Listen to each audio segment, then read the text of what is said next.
بسم اللہ الرحمن الرحیم۔ حضرت محمد صلی اللہ علیہ وآلہ وسلم اور حضرت بلال حبشی کی محبت کا عظیم واقعہ۔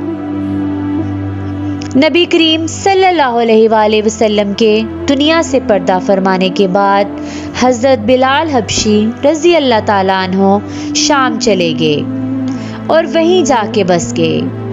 ایک عرصہ کے بعد خواب میں نبی پاک صلی اللہ علیہ وآلہ وسلم کی زیارت ہوئی اور فرمایا، بلال ہمیں ملنا کیوں چھوڑ دیا ہے؟ آنکھیں کھلتے ہی حضرت بلال رضی اللہ تعالیٰ عنہ مدینہ کے لیے روانہ ہو گئے۔ کئی دن کی مسافت کے بعد مدینہ منورہ پہنچے۔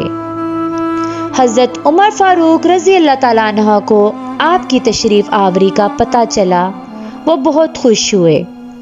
انہوں نے حضرت بلال حبشی رضی اللہ تعالیٰ عنہ کو اپنی جگہ پر بٹھایا اور سیدنا بلال کہہ کر مخاطب کیا اور کہا، حضرت ابو بکر صدیق رضی اللہ تعالیٰ عنہ ہمارے سید ہیں، یعنی ہمارے آقا، اور حضرت بلال حبشی یعنی ہمارے آقا کو حضرت ابو بکر صدیق رضی اللہ تعالیٰ عنہ نے آزاد کروایا تھا۔ اور اس کے بعد حضرت بلال حبشی رضی اللہ تعالیٰ عنہ روضہ رسول پر پہنچے، وہیں بے ہوش ہو کر گر پڑے۔ اہل مدینہ نے کہا، ایک بار وہی اذان سنا دیں جو سرکار دو عالم کے زمانہ میں سنائی جاتی تھی۔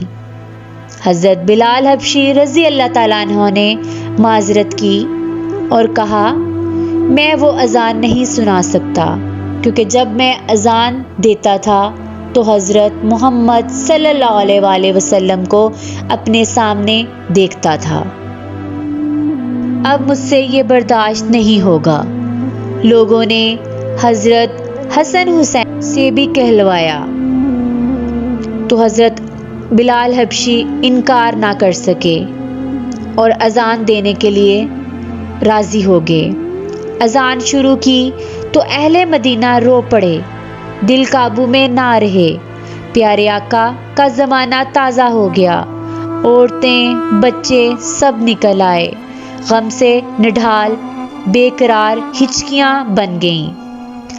جب کہا، اشہد ان لا محمد رسول اللہ، لوگ چیخیں مار کر رونے لگے۔ حضرت بلال کی نظر ممبر رسول پر پڑی، ممبر خالی تھا، سرکار نہیں تھے۔ خالی ممبر دیکھ کر گر پڑے اور بے ہوش ہو گئے۔